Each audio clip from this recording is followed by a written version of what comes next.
بسم الله الرحمن الرحيم. أعوذ بالله من الشيطان الرجيم. إذ قالت الملائكة يا مريم إن الله يبشرك بكلمة منه اسمه المسيح عيسى ابن مريم وجيها في الدنيا والآخرة ومن المقربين. عزیز طلبہ کرام، سبق نمبر 253 آیت نمبر 45 کے بعد یہاں سے حضرت عیسیٰ علیہ السلام کی عبدیت اور عجز کے نکات کا بیان کیا جا رہا ہے، جیسے کہ گزشتہ سبق میں آپ کے سامنے یہ بات ذکر کی گئی ہے، اور تقریباً 25 نکات عبدیت و عجز حضرت عیسیٰ علیہ السلام کے یہاں بیان کیے گئے ہیں کہ وہ معبود نہیں ہے، الہ نہیں ہے، حاجت روا نہیں ہے، بلکہ اللہ کا بندہ ہے، رسول ہے، اور اس میں عبدیت کی صفات پائی گئی ہیں۔ اس قالت الملائکۃ، جس وقت فرشتوں نے کہا یا مریم، اے مریم، ان اللہ، بے شک اللہ تعالیٰ، یبشرک کی تجھے خوشخبری سناتا ہے، بکلمۃ، ایک کلمے کی، منہ جو اللہ کی طرف سے ہے۔ گوئے کہ بکلمۃ، کلمۃ اللہ حضرت عیسیٰ علیہ السلام کا نام ہے کتب سابقہ میں، اور کلمۃ اللہ اس لیے نام ہے کہ یہ کلمہ کن فیکون سے پیدا ہے، یا یہ ہے کہ یہ بشارت ہے حضرت مریم کو کتب سابقہ میں عیسیٰ کی، تو وہ بشارت والا کلمہ ہے، اس لیے بھی کلمۃ من اللہ کہتے ہیں۔ من تبعیض کے لیے نہیں ہے، بلکہ من طرف کے لیے ہے کہ یہ حضرت عیسیٰ علیہ السلام، یہ جو کلمہ ہے منہ اللہ کی طرف سے، جو کہ حضرت عیسیٰ علیہ السلام پیدا ہے۔ اسمہ، اس کا نام مسیح ہوگا، عیسیٰ ہے، ابن مریم ہے، وجیہن، یہ شان والا ہے، مرتبہ والا ہے، دنیا میں بھی اور آخرت میں، ومن المقربین، اور یہ مقربین میں سے ہے، جو لوگ اللہ کے بہت قریب ہیں، ان میں سے ہے جو انبیاء علیہم الصلاۃ و تسلیمات ہیں۔ اسم یہاں علم کے معنی میں نہیں ہے، بلکہ اسم یہاں لقب کو بھی کہا جاتا ہے، علم کو جو نام ہے اس کو بھی کہا جاتا ہے، صفت کو بھی کہا جاتا ہے۔ گوئے کہ لفظ اسم کا اطلاق علم کے اوپر ہونا یہ ضروری نہیں ہے، کیونکہ المسیح تو علم نہیں ہے بلکہ صیغہ صفت ہے، الزاربیہ الکریم کی طرح۔ اس طرح عیسیٰ نہ علم ہے تو اس کو بھی اسم کہا گیا ہے، ابن مریم یہ کنیت ہے، تو اس کا نام المسیح ہے۔ مسیح اس لیے کہتے ہیں کہ یہ یا مبنی للفاعل ہے یا مبنی للمفعول ہے۔ مسیح بمعنی، یہ فعیل جو ہے بمعنی مفعول کے ہے، یا فعیل بمعنی فاعل کے ہے، تو مسیح کا معنی مسح کیا گیا، یعنی مبارک کے معنی میں ہے، یعنی جس پر ہاتھ پھیر دیا گیا ہے بطور برکت کے، یہ مبارک ہے۔ یا مسیح بمعنی پاک کر دیا گیا ہے گناہوں سے، یا مسیح کا معنی ہے کہ پاک کر دیا گیا عام گندگیوں سے، کہ جب حضرت عیسیٰ علیہ السلام پیدا ہوئے تو اس وقت ماں کو حیض، بیماری، تکلیف سے پاک تھی۔ اس طرح مسح کیا گیا ہے، مسیح کا معنی کہ جس کے اوپر جبرائیل علیہ السلام کے پر جو ہے ان کے ساتھ اس کو مسح کیا گیا ہے۔ یا مسیح بمعنی ہموار کے ہے، ہموار کیا ہوا، حضرت عیسیٰ علیہ السلام کے پاؤں کی تلی جو ہے یہ بالکل ہموار تھی۔ یا مسیح بمعنی مسح کرنے والا کا ہے، یعنی اس میں فاعل کے معنی میں ہے کہ جس کو ہاتھ لگاتا جس کے بدن پر تو وہ ٹھیک ہو جاتا۔ یا مسیح سیاحت سے معنی سیر کرنے والا زمین میں، اور مسیح بمعنی بادشاہ کے بھی ہے۔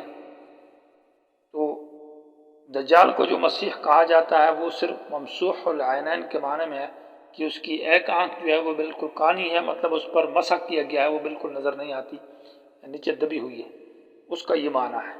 اور عیسیٰ علیہ السلام کا انجیل پہلی کتابوں میں یسوع نام ہے عبرانی زبان میں۔ عیسیٰ بن مریم نام اس کا عیسیٰ ہے جو کہ ابن مریم ہے۔ وجیہن، وجاہت کہتے ہیں اس آدمی کو کہ جس آدمی کی رعب اور وجاہت ہو، جو کسی کے سامنے آئے تو لوگ اس کے سامنے اس کی برائی نہیں کر سکتے، اس کا بہت ادب احترام قدر کرتے ہیں، یا اس کے رعب کی وجہ سے یا اس کے اندر انتہائی اچھائی یا خوبصورتی کی وجہ سے، تو معنی یہ ہے کہ وجیہن لوگوں کے سامنے بڑے مرتبہ والا، شان والا، مقام والا ہے۔ اللہ نے حضرت عیسیٰ علیہ السلام کو یہ رعب اور یہ مقام عطا کیا تھا دنیا اور آخرت۔ ومن المقربین، اور انبیاء مقربین لوگوں میں سے ہے۔ تو یہ 5 صفات ذکر کی ہے، ایک المسیح، دوسرا عیسیٰ، تیسری ابن مریم، چوتھی وجیہن، اور 5ویں مقربین۔ یہ صفات عبدیت کی ہے، یہ بندوں کی صفات ہے کہ لقب ہو، نام ہو اور اس کی صفات ہو مرتبہ والا۔ تو اس لیے حضرت عیسیٰ علیہ السلام وہ معبود اور الہ نہیں ہے بلکہ بندہ ہے اور رسول ہے۔ 3 صفات دوسری آیت میں، وَيُكَلِّمُ النَّاسَ، کہ وہ لوگوں سے بات کرے گا، فی المہد، ماں کی گود میں، وَكَهْلًا، اور بڑی عمر میں یعنی پکی عمر میں، وَمِنَ الصَّالِحِينَ، اور یہ صالحین کی جماعت میں سے، نیکی کرنے والوں کی جو کہ انبیاء ہے۔ تو بات کرنا گود کے اندر یہ بھی بشر کی صفت ہے، معبود کی صفت، عابد کی صفت ہے، یہ معبود نہیں ہو سکتا جس کو گود میں آنا پڑتا ہے، تربیت لینی پڑتی ہے۔ اور کہلن، بڑی عمر میں، معنی اشارہ ہے کہ بعد النزول حضرت عیسیٰ علیہ السلام بات کرے گا، کیونکہ 30 سال کی عمر کے بعد حضرت عیسیٰ علیہ السلام کو اٹھا لیا گیا ہے، اور کہولت کا زمانہ یہ 30-32 کے بعد، یا بعد نے کہا 40 کے بعد کا زمانہ ہے۔ تو تقریباً 30 سال کی عمر میں حضرت عیسیٰ علیہ السلام کو آسمانوں پر اٹھایا گیا ہے۔ تو کہلن میں اشارہ ہے کہ بعد النزول حضرت عیسیٰ علیہ السلام یہ بات کرے گا لوگوں سے۔ مہد اصل میں جو ہے یہاں جھولی کے معنی میں ہے، ماں کی جو گود، جس یعنی وہ جگہ جو بچے کے آرام کے لیے تیار کی گئی ہے اس کو مہد کہا جاتا ہے۔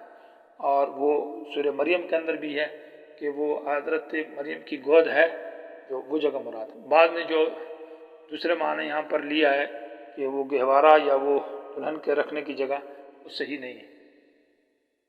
قالت ربی، حضرت مریم کہنے لگی کہ اے ربا انا یکون، مانا کیف یکون لی ولد، یہ بچہ میرے لیے کیسا ہوگا، ولم یمسسنی بشر، حالانکہ مجھے ہاتھ نہیں لگایا کسی بشر نے، نہ بطور نکاح کے اور نہ بطور بدکاری کے۔ تو بچے کے اسباب تو یہ ہے۔ قال، اللہ نے کہا، کذالک، مانا انت کذالک، تو اسی طرح ہوگی، یعنی بالکل بات وہی ہے کہ تیرے قریب کوئی بشر ہاتھ نہیں لگایا، نہ بنکاح کے نہ زنا کے، بات یہ درست ہے۔ لیکن اللہ یخلق ما یشاء، اللہ تو پیدا کرتا ہے جو چاہتا ہے۔ حضرت زکریا علیہ السلام کے بارے میں وہاں یفعل کہا تھا، کیونکہ کچھ نہ کچھ اسباب تو وہاں موجود ہے، میاں بیوی ہے لیکن عمر زیادہ ہو گئی، یہاں بظاہر اسباب نہیں ہے، اس لیے یخلق یہ زیادہ غریب ہے اور وہ اتنا عجیب اور غریب نہیں، اس لیے یخلق اللہ پیدا کرتا ہے ما یشاء جو چاہتا ہے۔ اذا قضا بمانا اذا ارادہ، جب اللہ ارادہ کرتا ہے، امرن مانا ایجاد امرن، کسی چام کے موجود کرنے کا، فانما یقول، بے شک اللہ، لہو سے کہتا کن ہو جا، فیکون تو وہ ہو جاتا ہے۔ تو اللہ کن فیکون ذات ہے، بس اللہ نے کہا پیدا ہو جا تو پیدا ہو گیا۔ تو گویا کہ اس لیے کلمۃ اللہ کہا جاتا ہے کہ یہ کلمہ کن فیکون سے پیدا ہے۔ وَيُعَلِّمُهُ الْكِتَابَ، اور اللہ اس کو سکھائے گا الکتاب اور حکمت اور تورات اور انجیل۔ تورات اور انجیل تو اللہ اس کو سکھائے گا، وہ سکھائی اللہ نے، اس وقت انجیل بھی آتی تھی اور تورات بھی۔ تو کتاب اور حکمت کا کیا مطلب ہے؟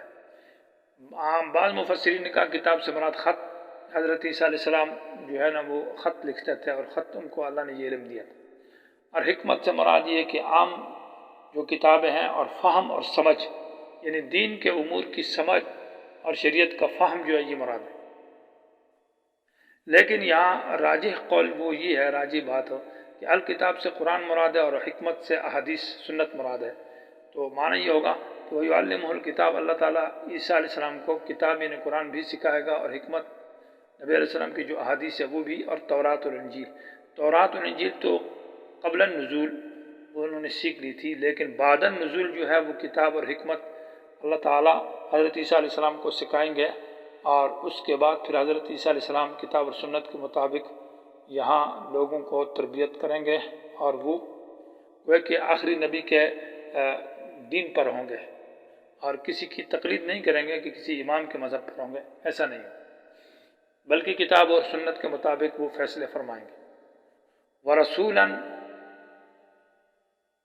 اور وَيُعَلِّمُهُ وَيَجْعَلُهُ رَسُولًا، اور اللہ اس کو رسول بنائے گا الی بنی اسرائیل، بنی اسرائیل کی طرف۔ یا یہ ہے کہ وَرَسُولًا یہ الگ کلام ہے، حضرت عیسیٰ علیہ السلام پیدا ہو گئے، پھر بڑے ہو گئے، تو پھر اس کے بعد حضرت عیسیٰ علیہ السلام لوگوں کو نبوت ملی، تو نبوت ملنے کے بعد حضرت عیسیٰ علیہ السلام آئے، تو آ کر قوم سے کہا کہ وہ ارسلت رسولا، مجھے بھیجا گیا ہے رسول بنا کر الی بنی اسرائیل کی طرف. یہ عبارت اس طرح لگے گی وہ ارسلت، اور میں بھیجا گیا ہوں رسول بنا کر بنی اسرائیل کی طرف. اور انی یہ رسولن کے ساتھ متعلق ہو ارسلت کہ مجھے بھیجا گیا، انی مانا بے انی اس بات پر، جئتکم کہ یقیناً میں تمہارے پاس آیا ہوں، بآیت من ربکم تمہارے رب کی طرف سے بہت ساری نشانیوں کے ساتھ. یہ آیت مفرد ہے لیکن اس میں جنس ہے، بمانا معجزات کے ہے اور دلائل کے ہے. مانا میں تمہارے پاس معجزات اور نشانیاں اور دلائل لے کر آیا ہوں جو کہ میری رسول ہونے پر، دلیل رسالت پر اور اللہ کی توحید پر دلائل ہے. انی یہ منہا یہاں مقدر ہوگا، منہا انی بعض ان دلائل میں سے یہ ہے کہ اخلق لکم من الطین، یا انی یہ بدل بنے گا بے آیتن سے کہ وہ معجزات کیا ہے، وہ یہ ہے کہ انی بے شک میں اخلق لکم من الطین کہیئت الطیر، یا خلق بمانا پیدا انشاء کے معنی میں نہیں ہے یعنی پیدا کرنے میں، بلکہ خلق بمانا تصویر کے ہے، صورت بنانا، جیسے کہ احسن الخالقین وہاں احسن المصورین کے معنی میں ہے. تو انی اخلق اصور میں شکل بناتا ہوں لکم تمہارے لیے من الطین کیچڑ سے، ہیئت الطیر پرندے جیسی شکل. تو ہیئت الطیر معنی شکل، ہیئا شکل، الطیر پرندے کی، پرندہ جو مشبہ بھی ہے اور اس کی جو شکل کیچڑ سے بنائی جاتی ہے یہ مشبہ ہے. تو معنی پرندے جیسی شکل بناتا ہوں تمہارے لیے، یہ کام میرا ہے. فانفخو پھر پھونکوں گا فیہی اس شکل کے اندر. ہی ضمیر فیہی میں ہی ضمیر یہ کہیئت الطیر میں کاف کی طرف لوٹ رہی ہے. کاف بمانا مثل کا ہے اور وہ مثل صورت یعنی پرندے کی جو کہ شکل ہے جو کیچڑ سے بنائی گئی ہے. فیکون طیرا باذن اللہ تو ہو جائے گا وہ شکل طیرا پرندہ باذن اللہ، یہ اللہ کے حکم سے ہے، اس میں میرا اختیار نہیں ہے، یہ اللہ کی قدرت اور اختیار سے ہوگا. گویا کہ معجزے کا اصول اور طریقہ قانون یہ ہے کہ جو امور اختیاریہ ہے اس کی نسبت حضرت عیسیٰ علیہ السلام نے اپنی طرف کی ہے، اور جو امور غیر اختیاریہ ہے اس کی نسبت اللہ تبارک و تعالیٰ کی طرف کی ہے. معنی یہ ہے کہ کیچڑ سے شکل بنانا یہ تو امر اختیاری ہے، یہ آپ بھی کر سکتے ہیں، ہر کوئی کر سکتا ہے. اور پھر اس شکل کے اندر پھونک مارنا یہ بھی امر اختیاری ہے، اس کی نسبت بھی اپنی طرف کی ہے. لیکن فیکون طیرا باذن اللہ اس شکل کو پرندہ بنانا یہ امر غیر اختیاری ہے، اس کی نسبت اللہ تبارک و تعالیٰ کی طرف کی ہے کہ یہ اللہ تعالیٰ کے حکم سے اور قدر سے ہے، یہ میرے اختیار میں نہیں. وَأُبْرِئُ الْأَكْمَحَ اور میں درست کرتا ہوں، ٹھیک کرتا ہوں، الْأَكْمَحَ مادر ذات اندھوں کو جو کہ پیدائشی طور پر نابینا ہے، والابرس اور کوہڑی کو جو اس کو یہ برس کی بیماری ہو، وَأُحْيِي الْمَوْتَى اور مردوں کو زندہ کرتا ہوں بِإِذْنِ اللہ، یہ بھی اللہ کے حکم سے ہے. گویا کہ ہر پیغمبر کو جو اللہ تبارک و تعالیٰ نے معجزات دی ہے اس دور کے مناسب ہے. حضرت عیسیٰ علیہ السلام کے دور میں طبابت کا بہت زور تھا اور عروج پر تھی. افلاطون، سقراط، بقرات، بڑے بڑے حکیم، ارسطو وغیرہ تھے، تو بہت زور تھا ان کا، اس لیے اللہ تبارک و تعالیٰ، اور وہ ہر بیمار کا علاج کر سکتے تھے. لیکن نابینا جو مادر ذات طور پر پیدائشی طور پر نابینا ہو اس کا علاج سے وہ عاجز تھے، ابرس کوہڑی کے علاج سے عاجز تھے. مردوں کو زندہ کرنا تو بہت ہی مشکل تھا، اس لیے اللہ تعالیٰ نے ایسے معجزات دیے تو وہ لوگ حیران ہو گئے. جیسے کہ ہمارے نبی کے دور میں فصاحت و بلاغت کا زور تھا، اس طرح حضرت موسیٰ علیہ السلام کے دور میں سحر کا زور تھا، اور حضرت صالح علیہ السلام کے زمانے میں تراشی یعنی پتھروں کو تراش کر مکانات بنانا اور ہنر اور کاریگری جو ہے یہ بڑی مشہور تھی. وَأُنَبِّئُكُمْ اور میں تمہیں بتاتا ہوں، بما تاکلون جو تم کھاؤ گے، کہ دوپہر کو تم نے کیا کھانا یا رات کو یا کل، وما تدخرون اور وہ چیزیں جو تم ذخیرہ کرتے ہو، فی بیوتکم اپنے گھروں میں، جو تم نے جمع کیا، یہ بھی بتاتا ہوں. گویا کہ یہ بھی باذن اللہ ہے اور اللہ کی وحی کے ساتھ ہے.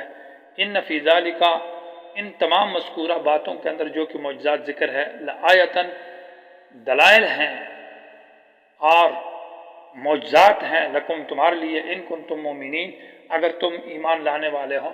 دلائل ہیں توحید کے اور معجزات دلائل ہیں میری رسالت کے کہ میں اللہ کا رسول ہوں، اور توحید کے دلائل، کیونکہ معجزات کے اندر دو قسم کی دلائل ہے، ایک تو اللہ تعالیٰ کی قدرت کے اوپر دلائل ہے اور دوسرا اس نبی کی رسالت کے اوپر دلائل ہے. عیسیٰ بن مریم